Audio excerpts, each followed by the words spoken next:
Hello friends, இன்றைக்கி நம்ம என்ன விளாக் பார்க்க போகிறோம் பார்த்தீங்கன்னா, பிரியாணி செய்யும் முறை தான் பார்க்க போகிறோம். இது சும்மா லைட்டாக எங்கள் அம்மா செஞ்சாங்க. நீங்கள் எப்படி செய்வீங்கன்னு எனக்கு தெரியல. சும்மா லைட்டாக ப்ரொபோஷ்னலாக இல்லைனாலும் ஏதோ ஓரளவுக்கு செஞ்சுருக்காங்க. பாருங்கள், இப்படி தான் நீங்கள் செய்வீங்களா, இல்லை நீங்கள் எந்த மெத்தடில் செய்வீங்கன்னு சொல்லிட்டு பாருங்கள். திடீர்னு அடுப்பெல்லாம் பற்ற வச்சுட்டு அதை மேலே ஒரு பிரியாணி குண்டா வச்சுட்டு அதுக்கு மேலே அப்படியே கொஞ்சம் எண்ணெய் ஊற்றி அப்படியே அதுக்கு என்னென்ன தேவையோ அதெல்லாம் போட்டு வெங்காயம்லாம் போட்டு நல்லா வதக்கி விட்டுட்டே இருந்தாங்க. அப்புறமா பார்த்தீங்கன்னா அந்த வெங்காயம்லாம் நல்லா வதங்க அந்த நல்ல ஸ்மெல் வருது. கொஞ்சம் நெய்யும் ஆட் பண்ணிக்கணும், ஓகேங்களா. நீங்கள் நெய் ஆட் பண்ணிங்கன்னா ஆட் பண்ணிங்க, நெய் பிடிக்காதுங்க வேணாம், ஓகேங்களா. அப்படியே நல்லா கலரி விட்டுட்டே இருக்கணும். நாங்கள் எங்கள் அம்மா அடுப்பில் எல்லாம் செய்ய மாட்டாங்க. இப்போது இது ஃபஸ்ட் டைம் செய்கிறோம் அடுப்பில் பிரியாணியே. ஆனால் டேஸ்ட் நல்லாவே இருக்குது. கேஸில் செய்கிறத விட நம்ம அடுப்பில் பிரியாணி செஞ்சு சாப்பிட்டா உண்மையாகவே அல்டிமேட்டாக இருக்குது. நீங்களும் அடுப்பில் செஞ்சு சாப்பிட்டு பாருங்களேன், உண்மையாக வேறு லெவலில் இருக்குது இந்த பிரியாணி அடுப்பில் செஞ்சு சாப்பிட்றப்போ. அப்புறம் பார்த்தீங்கன்னா நல்லா அப்படியே இந்த நெருப்புலாம் வருது பார்த்தீங்களா, அப்படியே குளிர் காஞ்சிட்டு நல்லா சூப்பராக இருந்தது ஃப்ரெண்ட்ஸ். இந்த வீடியோ ரொம்ப நாளுக்கு முன்னாடி எடுத்தது. நான் இப்போ தான் இதுக்கு வாய்ஸ் கொடுத்து அப்படியே வீடியோ போடுறேன். அப்புறம் பார்த்திங்கன்னா அதுக்கு மேலே இந்த பிரியாணி இலெல்லாம் போட்டு நல்லா வதக்கி விட்டுட்டே இருக்காங்க பார்த்தீங்களா. இந்த வீடியோ ஃபுல்லாகவே கொலாப்ஸ் தான் ஆயிருக்கும். பிரியாணி செய்யும் முறையே மாற்றி மாற்றி வீடியோ எடுத்திருப்பேன். சாரி, மாற்றி மாற்றி போட்டிருப்பாங்க. இது ஃபஸ்ட்டு போடுறதுக்கு பதிலாக லாஸ்ட்டாக போட்டிருப்பாங்க. ஸோ அது மாதிரி மாற்றி மாற்றி எங்கள் அம்மா செஞ்சுட்டாங்க. ஏன்னா நீ வீடியோ எடுக்கிறதுனால பாருடி, நான் மாற்றி மாற்றி போட்டிருக்கேன் எல்லாமே அப்படின்னு சொல்லிட்டு வேறு கலாச்சிட்டே இருந்தாங்க. அதுக்கப்புறம் இல்லைன்னா மட்டும் பிரியாணி ரொம்ப நல்லா இருக்குமா அப்படி இப்படி நானும் கலாச்சிட்டே இருந்தேன். சரி, ஓகே, நமக்கு தேவை பிரியாணி. ஸோ பிரியாணி எப்படி இருந்தாலும் நல்லா வந்தால் நமக்கு போதும். எதை மாற்றி போட்டானே எல்லாம் பிரியாணியில் தானே நம்ம போட போகிறோம். ஸோ அப்புறம் எல்லாமே சேர்ந்து வதங்கினோட லைட்டாக நம்மளுக்கு பிரியாணி வாசனை வருது. ஸோ அப்புறம் பார்த்திங்கன்னா தக்காளி நம்மளுக்கு எவ்வளோ தேவையோ அந்த தேவையான அளவுக்கு தக்காளியும் சேர்த்து விட்டு அப்படியே நல்லா கலரிக்கிட்டே இருக்கணும். உங்கள் வீட்லேயும் இப்படி தான் செய்வாங்களா, இல்லை வேறு மாதிரி செய்வாங்களா ஃப்ரெண்ட்ஸ், சொல்லுங்கள் பார்க்கலாம். அப்புறம் பார்த்திங்கன்னா நல்லா அது வதங்க பார்த்திங்கன்னா நம்ம கேஸாக இருந்துச்சுன்னா கொஞ்சம் ஃபாஸ்ட்டாக வச்சுக்கலாம், சிம்மிலே வச்சுக்கலாம். இது அடுப்பு இல்லை, ஸோ அதனால் இது மாதிரி எதுவுமே இல்லை. அதனால் சொல்லிவிட்டு ஒரே இதுலையாக தான் இருக்குது இது. அதனால் அப்புறம் பார்த்திங்கன்னா நல்லா வதங்கினே இருக்குது பார்த்தீங்களா. அதுக்கப்புறம் திரும்பவும் கரண்டி வச்சு நல்லா கலரி விட்டுட்டே இருப்பாங்க. இது பிரியாணியா இல்லை கூட்டாஞ்சோறான்னு உங்களுக்கு ஃபைனலாக தான் தெரியும். இந்த மெத்தட் நீங்கள் செஞ்சு பார்க்குறதா இருந்தால் அது உங்களோட விருப்பம். நீங்கள் செஞ்சு பாருங்கள், இப்படி நல்லா இருக்கான்னு சொல்லுங்கள். இல்லைன்னா நீங்கள் வேறு ஸ்டைலில் செய்வீங்களா பாருங்கள் எப்படின்னு. அதுக்கப்புறம் பார்த்திங்கன்னா நல்லா கலரி விட்டுட்டே இருக்கிறப்போ நல்லா உண்மையாகவே பிரியாணி ஸ்மெல் சூப்பராகவே வருது. பிரியாணி செய்யாமையே பிரியாணி ஸ்மெல் அருமையாக வருது. அதுக்கப்புறம் பார்த்திங்கன்னா திரும்பவும் அந்த இஞ்சி பூண்டு விழுதெல்லாம் போட்டு நல்லா கலரி விட்டு இருந்தாங்க. போட்டாங்க திருப்பி எதுக்கு அந்த கிணத்துல போட்டு திருப்பி எடுத்துக்கல அதிலே போட்டாங்க இந்த குண்டாலே. எது கமெண்ட் பண்ணாங்கன்னு எனக்கு மறந்துச்சு. ஏன்னா அது ரொம்ப நாளைக்கு எடுத்த வீடியோ, ரொம்ப நாளைக்கு முன்னாடி எடுத்த வீடியோ. ஸோ அதுக்கப்புறம் பார்த்தீங்கன்னா நல்லா கலரி விட்டுட்டு இருக்காங்க. ஐ திங்க் இது 1 இயர் ஆகுது இந்த வீடியோ எடுத்து. இப்போ தான் இந்த வீடியோவை பார்த்தேன்னா சரி ஃபன்னியாக இருக்கும், நம்ம வாய்ஸ் கொடுத்து வீடியோ போஸ்ட் பண்ணலாம் அப்படின்னு சொல்லிட்டு நானும் வாய்ஸ் கொடுத்து அப்படியே ஃபன் பண்ணிகிட்ருக்கேன். இந்த பிரியாணி இது காமெடி பிரியாணி. இது ப்ரொஃபஷ்னல் பிரியாணி இல்லை, சாதாரண ரொம்ப ஃபன்னியான பிரியாணி, சரியான காமெடியாக அப்படியே கூட்டாஞ்சோறு செய்கிறப்போ நம்மளுக்கு ஒரு சந்தோஷம் வரும் பார்த்திங்களா. அந்த மாதிரி தான் இருந்தது.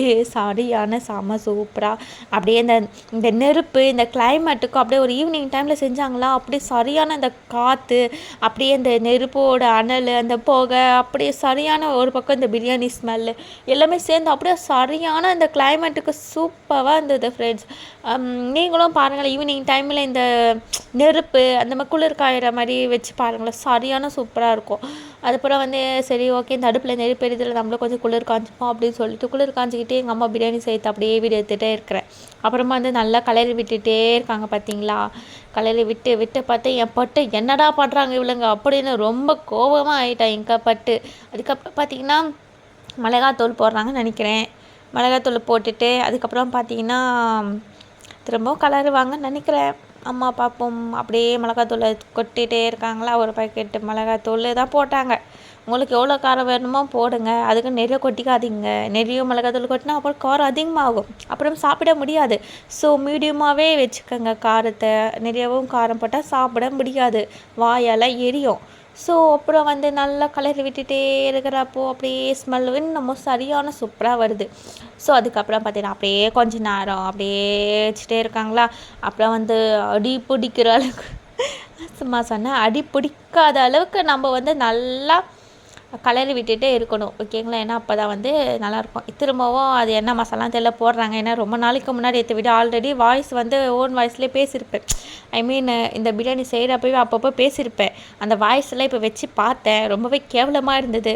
ஸோ இப்போ பேசுறது கேவலமாக தான் இருக்கும். இருந்தாலும் பரவாயில்ல. சரி ஓகே, நம்ம புது வாய்ஸை கொடுத்துருவோம். அது ஒரு அநியாயத்துக்கு கேவலமாக இருக்கா? அது மட்டும் இல்லாமல் வந்து எங்கள் பட்டு கொலிக்கிறது, பக்கத்து வீட்டுக்கு வரல, எதிர் வீட்டுக்கு வரல சொல்லிட்டு அப்படின்னு சொல்லிட்டு எல்லா சவுண்டும் ஒரு மாதிரி இதுவாக இருக்கா. அது மட்டும் இல்லாமல் எங்கள் அம்மா கிட்ட வந்து நான் திட்டுலாம் வாங்கியிருப்பேன் நான் இந்த வீடியோ எடுக்கிறப்போ. ஸோ அதெல்லாம் வந்து பப்ளிஷ் பண்ணால் நமக்கு தான் ஷேமாக இருக்கும். ஸோ அதனால அந்த வாய்ஸ் அப்படியே கட் பண்ணிவிட்டு இப்போ புதுசாக இந்த வாய்ஸை கொடுத்துக்கிறேன் ஃப்ரெண்ட்ஸ் நான். அப்புறம் வந்து பார்த்தீங்கன்னா அப்படியே நல்லா கலர் விட்டுட்டு இப்போ நீங்கள் நினைப்பீங்க, இப்போ எதுக்கு இவ தேவையில்லாமல் இப்படிலாம் பேசுகிறா, யார் கேட்டா இப்படிலாம் இப்படிலாம் என்ன இதுக்கு வாய்ஸ் கொடுத்தா அப்படிலாம் கேட்பீங்க. பரவாயில்ல இருக்கட்டும், எனக்கு போர் அடிக்கிறதுனால நான் சொல்லுறேன், நீங்கள் கேட்டுக்கோங்க ஃப்ரெண்ட்ஸ். அதுக்கப்புறம் பார்த்தீங்கன்னா தயிர் ஊற்றுறாங்க. தயிர் ஊற்றுனதுக்கப்புறம் வந்து நல்லா திரும்பவும் அப்படியே கலரி விட்டுட்டே இருக்காங்க. ஸோ அதுக்கப்புறம் பார்த்தீங்கன்னா நல்லா கலரி விட விட விட விட விட வந்து அந்த தயிர் மொத்தமே அப்படியே ஸ்ப்ரெட் ஆகுது பார்த்தீங்களா, அந்த மசாலாவோட நல்லா ஸ்ப்ரெட் ஆகுறப்போ வந்து அப்படியே ஒரு அப்படி உள்ளே வந்து சிக்கன் எடுத்து போட்டோன்னா இப்போ சிக்கன் கிரேவியாக மாறிடும். ஓகேங்களா? அம்மா தானே ஃப்ரெண்ட்ஸ், சிக்கன் கிரேவியாக மாறிடும். அதுக்கு மேலே வந்து கேசரி பவுடர் போட்டாங்க. கேசரி போடுறப்போ வந்து நல்ல கலரே விட்டுட்டே இருக்காங்க. ஏன்னா திரும்பவும் நம்மளுக்கு அந்த மசாலா ஃபுல்லாகவே கொஞ்சம் ரெட்டிஷாக வரணும்ல. ஸோ அதனால் வந்து கேசரி பவுடரை போட்டுட்டு நல்லா கலரி விட்டுட்டே இருக்காங்க. பார்த்தீங்களா? பார்க்குறப்போ கேசரி பவுடர் போட்டோன்னே கேசரி மாதிரி மாறிடுச்சியா? இல்லை, தொக்கு மாதிரி மாறிடுச்சு. ஸோ அந்த கிரேவி மாதிரி வந்ததுக்கப்புறம் பார்த்தீங்கன்னா நல்லா கலரி விட்டுட்டே இருக்கிறப்போ சிக்கன் போடணும். நம்மளுக்கு தேவையான எவ்வளோ சிக்கன் போடுறீங்களோ, உங்களுக்கு எவ்வளோ தேவையோ அவ்வளோ போடுங்க. எங்களுக்கு லைட்டாக கொஞ்சமாக தான் போட்டாங்க. இது எவ்வளோ போட்டாங்கன்னு எனக்கே தெரியல. இது வந்து ரொம்ப நாளைக்கு எடுத்த ஒரு வருஷம் ஆயிடுச்சுல. ஸோ அதனால் எவ்வளோ போட்டாங்கன்னு நமக்கு தெரியல. சிக்கன் வந்து நல்லா மஞ்சள் தண்ணியில் போட்டு நல்லா கழுவிட்டு ஃப்ரெஷ்ஷாக போடணும்.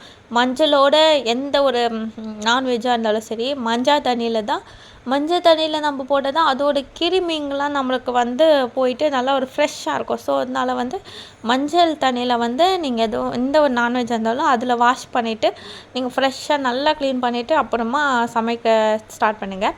ஸோ அதுக்கப்புறம் வந்து சிக்கன் நல்லா போட்டுட்டு நல்லா கலர் விட்டுட்டே இருந்தாங்க. பார்த்தீங்களா?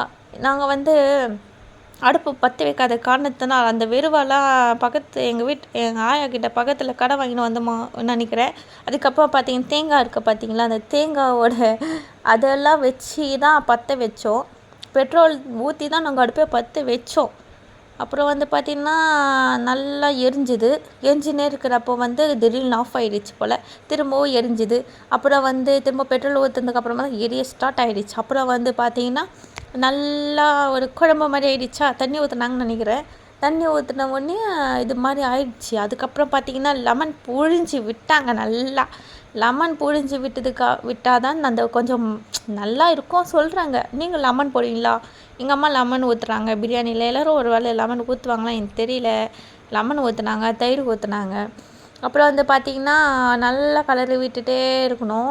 அதுக்கப்புறம் வந்து நல்லா கொதிக்கணும். கொதிச்சிட்டுக்கு அப்புறம் வந்து அப்படியே இப்போ வந்து குழம்பா இருக்குது. ஸோ இப்போ வந்து இதுக்கு பேர் வந்து சிக்கன் குழம்பா இருக்குது. இப்போது கிரேவியாக இருந்தது, இப்போ குழம்பாக மாறி விட்டது. அப்புறம் வந்து புதினாவை போட்டு திரும்பவும் அது மேலே அப்படியே வச்சு அப்படியே நல்லா வதங்குது. அந்த சூடுலேயே அப்படியே அதை வந்து நல்லா வதங்குது. அதுக்கப்புறம் பார்த்திங்கன்னா உப்பு போடுறாங்க. உப்பா சால்ட்டான்னு தெரியல, சால்ட்டு தான் யூஸ் பண்ணுவோம், சால்ட்டு தான் போடுறாங்க போல். அது என்னமோ உப்பா சால்ட்டுன்னு தெரியல அப்போ என்ன போட்டாங்க சொல்லிட்டு. ஸோ அது போட்டதுக்கப்புறம் திரும்பவும் நல்லா கலரி விட்டாங்க. கலரி விட்டுட்டே இருக்கிறப்போ சிக்கன் குழம்பு வாசம் வந்தது. அதுக்கப்புறம் பார்த்திங்கன்னா அரிசி போட்டாங்க. பாஸ்மதி அரிசி எடுத்து நமக்கு எவ்வளவோ தேவையோ அவ்வளோ நம்ம போடணும்.